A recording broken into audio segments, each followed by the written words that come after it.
He talks about how a scarcity mindset can limit financial growth, while an abundance mindset opens doors to wealth. If you've grown up with limited resources, it may have shaped how you view money. He talks about the importance of practicing gratitude with money, no matter how little or how much you have. And we get to talking about both of us rewiring our relationship with money so that you can actually attract more abundance. If me and you went back to a place in our life where we really didn't have money. Yes.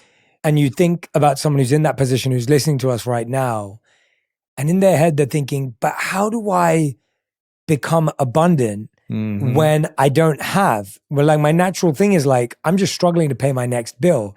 And me and you have both been in those situations. Yes. I remember when I was growing up, I grew up in a house where we had just enough. Like that was the language my parents used. Yes. We have just enough. And my parents would often argue about money. I remember I wasn't allowed to buy cool shoes and stuff. I'd have like the knockoff cheapest brand from whatever, which was, I actually didn't have an issue with that. I didn't have an issue with any of it because we had food and that was my normality. But it's really interesting because the amount of times growing up, I started working when I was 14. And I think that gave me a really interesting sense of how hard it was to make money.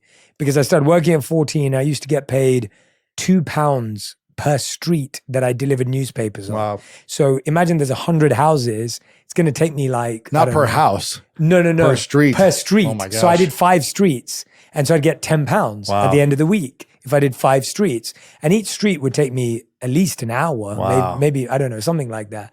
And so I'd walk around, I'd pull this thing and I'd deliver it